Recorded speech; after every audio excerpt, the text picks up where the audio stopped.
Another point that we're going to focus on this evening on the show is India's situation and how the world has responded to it.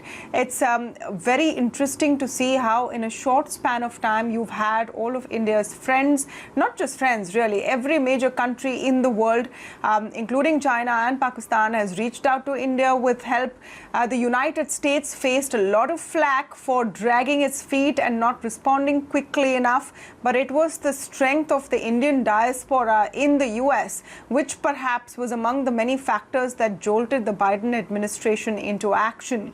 My colleague Priyanka Iyer has put together this report on how the world responded in India's darkest hour. Well, yes, global help is pouring in for India in this hour of need as we are clocking in a high number of COVID-19 cases every day. The United Kingdom has said that they have dispatched over 600 pieces of medical equipment, including 495 oxygen concentrators, 120 non-invasive and 20 manual ventilators. The United States of America has said that raw material that is required for Covishield production will be made available. They have also identified supply of test kits, PPE kits as well as ventilators, and they will also provide any oxygen generation and related supplies. The USA is also funding BioE, so they're hoping that production of vaccine will be ramped up to 1 million by 2022 end via that funding. Now, Germany has said that they are urgently preparing a mission of support for India, and they're also working on ways to get oxygen production facilities to India. France has said that they will deliver 8 oxygen concentrators, which will each provide year-long O2 for 250 beds. There's also oxygen for 2,000 patients for 5 days that France is giving us, and they will also deliver 28 respirators and equipment for ICUs. The European Commission is working with these countries who are willing to give oxygen related supplies to India, so that effort is going on as well. And Australia has said that they are looking to deliver non-invasive ventilators from the current stockpile that they have, and also any oxygen supplies based on the availability from states within the country. Saudi Arabia has already sent 80 tons of liquid oxygen via the Adani Group and Linde Saudi Arabia. So clearly focused help is pouring in terms of oxygen availability, oxygen concentrators and ventilators, which are clearly the need of the hour for the country. All right, Michael Kugelman and Ambassador Meera Shankar joining us on the show this evening just to put things in perspective. Welcome to both of you and thank you for speaking with us. Ambassador Shankar, can I just start by getting your take on what we've seen in the last few days? Was this to be expected considering India has some of the worst numbers in the world? Is it also a testament to India's relationship with a large number of countries in the world? Yes, I think that the international community is coming forward with help, and that's welcome at this stage because we need all the help that we can given the fury of this second wave. I think the UK, France, US, Russia have all, responded with offers of equipment, materials. The US has waived the, ban on export of inputs into vaccines, which was there because of the Defense Production Act, which they had invoked. It wasn't really a ban, but it meant that companies had to prioritize US requirements before they could export. But that is welcome. And France, Germany have also come forward with help, as have Singapore and UAE, Saudi Arabia.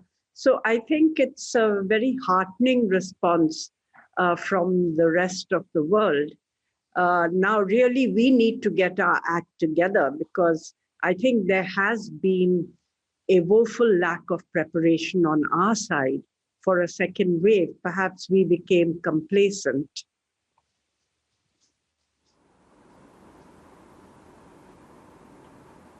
Absolutely. Michael Kugelman, tell me about what the response has been in Washington.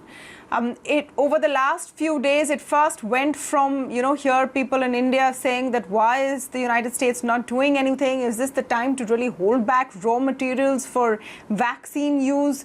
The United States has a stockpile of vaccines it is not using. And why was there no aid coming? Eventually, of course, there was a call between Joe Biden and Prime Minister Modi. There has been action from the Biden administration. But why did it take so long, in your view? Yeah, thanks, Tamanna. It's a great question. And many of us in Washington are still trying to figure out how the U.S. response suddenly went from radio silence to rapid fire in such quick succession. First, I'll mention what the wrong reasons would be, what I don't think were the reasons for the slow response. There's some that have suggested that the Biden administration has been unhappy with some of Prime Minister Modi's policies and his slow response to the crisis. That is not an explanation for what happened. I think what you're looking at here are some very basic, mundane reasons. Unfortunately, one is that you have an overextended administration, and it's still in its early weeks in power, that was not initially able to muster enough bandwidth and policy space to pay the full attention to this crisis that it deserved right away. And keep in mind as well that there are a large number of vacant positions in the administration focused on India and the region, which means that ordinarily you would have people that are focused on India all the time that would be banging on the door of the White House and making calls to the key people to say, well, look, we need to move right away. But you don't have that. Just recently, did you have a nomination for the top South Asia focused position at the State Department? We're still looking to appoint a new ambassador to India. So I think not having the right people high up yet, that I think limited the rapidity of the response. And finally, there is a bureaucracy at play here. And even when you have a crisis, a humanitarian crisis such as what India is experiencing, and the US government would like to respond, it takes time to put together, to assemble the comprehensive aid package that the administration had wanted to put together. But I do fault the administration for its messaging. You could argue that it takes a long time to get the interagency process going and coordinating to put together a major aid package. It takes no time at all to issue a few tweets or a few expressions of support and sympathy for the Indian government and also for the Indian people. You had the likes of Iran and China and Pakistan and Russia and many U.S. rivals doing this right away. And I think the optics of that were very poor for the Biden administration, but more broadly for the sake of the U.S.-India partnership, which should be seen as a broad-based relationship. The messaging for the Indian people is just as important as messaging for the Indian government. So I think that's where the mistake was made. But bottom line is I'm glad that it's happening now, and it looks like the U.S. is doing its level best to ensure that it brings much-needed relief to India at this moment. Absolutely. Once the SOS has gone through, it did take time, but the messaging has come through and the aid is coming through. Michael, just give us a sense, what would be the role of the Indian diaspora, of large companies headed by Indian origin leaders to have even jerked the Biden administration into action, firing all cylinders, as you describe it?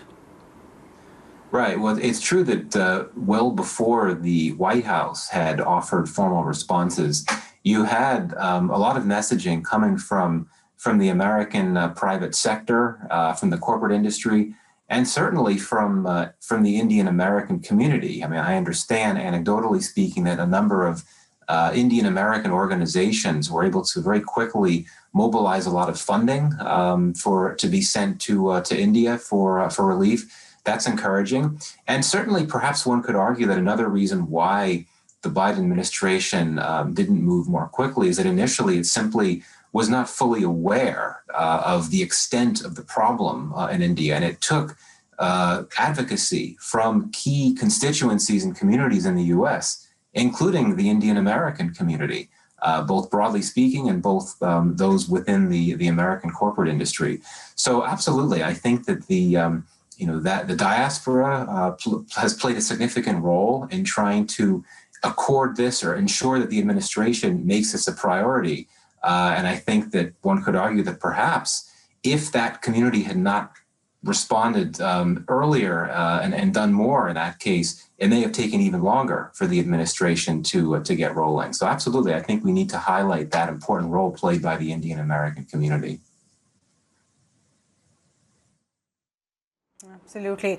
Ambassador Shankar, while we talk about how positive it is that so many countries are pitching in, reaching out to aid India, it also brings to the fore the fact that a lot of countries had and have stockpiles of equipment which they kept ready. Now, two ways of looking at this. Why didn't India have its own stockpile?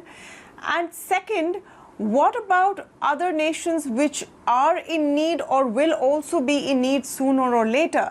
Doesn't the question of equitable distribution of resources during a global pandemic now come into question? The United States was going through a very tough period some time ago. There was aid required that time and help came in. India itself has been criticized in some parts and in some quarters for giving away vaccines when we need them now. But the fact also remains that we need to look at COVID-19 as a global problem. Till it's not under control in many parts of the world, or most parts of the world, it will keep rearing its ugly head. Yes, absolutely. I mean, the virus is no respecter of international boundaries, as we've seen. And it can mutate, it has mutated, mutations travel from one country to another and then around the globe.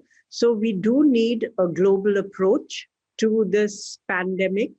And we do need to look at distributing resources more equitably.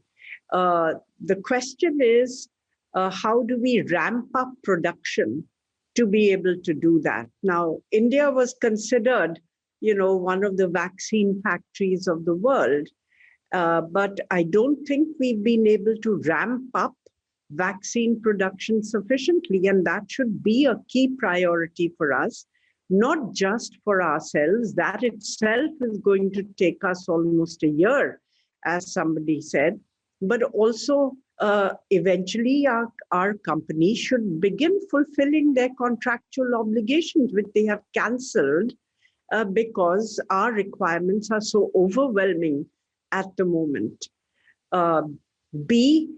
Some countries, including India and South Africa, have proposed that some of the vaccine makers should waive their IPR temporarily during this emergency so that vaccines can be produced in a number of places. I don't think that has got much traction, but it could be a way of moving forward. Because otherwise countries might also be compelled to use compulsory licensing in an emergency situation, which is what the compulsory licensing provisions are for.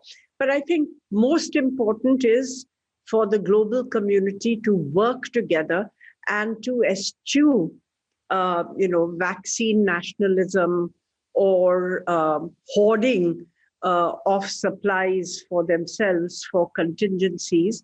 I think it's important to look at this problem globally and to work together to get it under control.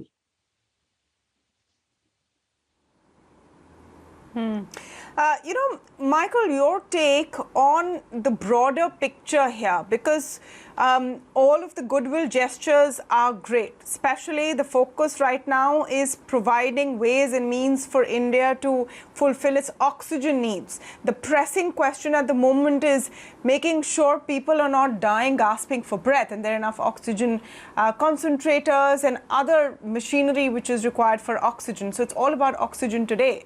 But in the broader picture, it's also going to become all about vaccinations. And we have a situation now where from the 1st of May, as per policy domestically, private players and state governments can go out and sign contracts and acquire vaccines from some of the major producers in the world, but they're already chock-a-block. Pfizer, BioNTech, Moderna already are, backed up with contracts, and there is a fight over the supply the world over, in the European Union as well. So how do you see this global paucity of vaccinations panning out and the impact it will have on resolving the COVID-19 pandemic on a global stage? Yeah, well, this is indeed a critical question. Clearly, there's so much demand and not enough supply. But you look at the richer countries, including those like the United States, that appear, at least for now, to be turning the corner with the pandemic. There's a recent study by Duke University that predicted by this summer the U.S. will have 300 million surplus vaccines. That's that number is nearly equivalent to the total U.S. population. So clearly, the U.S. is going to be in a position to be more generous with vaccine sharing. And quite frankly, I think there's a major opportunity for the Biden administration here. This is a government that wants to restore alliances, restore U.S. global leadership, which it believes was squandered by the Trump administration. This is the golden opportunity for the Biden administration to draw on its own riches in supplies, its abundance of supplies, try to work with like-minded states, whether those in Europe or Asia or elsewhere, that are in a position to spare supplies, and try to build some type of broader diplomatic campaign to ensure that vaccines from countries, set aside private sector contributions, but contributions from nation states can get to India and other places, because of course India is the epicenter for the pandemic now, but as you know, there are so many other countries that are struggling. That, I think, should be the need of the hour. Certainly, I agree that we should work on trying to arrange for intellectual property rights to be waived or relaxed temporarily, but that could take time. And unfortunately, these pharmaceutical lobbies can be very strong. So I think that this is an opportunity, a diplomatic opportunity for the Biden administration, which I hope it can capitalize on, even while it remains cautious and vigilant and acknowledging that this pandemic is very unpredictable and that you do have to plan for the potentiality of some type of sudden new infectious variant that comes out that requires the U.S. to be more cautious about how many supplies it gives up. But because it has such an abundance now, it's in a position where it can still hedge against that possibility of problems down the road, but still be able to provide more supplies to India and others.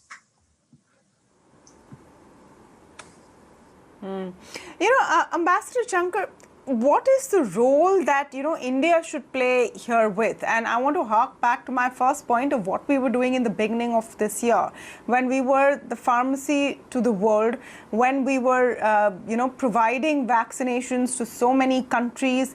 In hindsight, now, of course, if we had known that we were going to be in this situation, perhaps we wouldn't have done that. Do you think that this will turn into a cautionary tale, in a sense, not just for India, but for other nations as well, that you don't know when you're going to be struck again, so you may as well stockpile resources for your own people? Yes, but I think, stockpiling beyond a point becomes counterproductive, because the vaccines also have a finite life. You can't just store them, infinitely. So I think there could be a balance between being prudent and hoarding. And as far as India is concerned, I think the situation we are in right now means that for this year, we will have to prioritize our own requirements, and even our own capacities may not be sufficient to meet our requirements. So we will need to look at, importing, placing orders, ensuring that order books where they are full are opened up to also provide some scope for supply to us. So I think a lot of things will have to be done, basically to meet our own requirements, which are at a critical stage right now.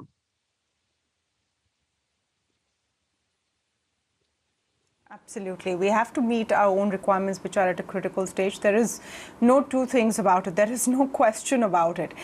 You can't have a large country like India with such a massive population in the grips of the COVID-19 pandemic and hope to solve the crisis globally. So all hands on deck as of now. Thank you so much, Michael Kugelman and Ambassador Shankar, for speaking with us today on this issue. We'll take a very short break. When we come back, we'll play out for you excerpts from a conversation ET Now has done today with Portia. It is an online startup which is helping in care at home and COVID care at home at this point as well. They're also talking about setting up ICU beds at home. All of that coming up after the break.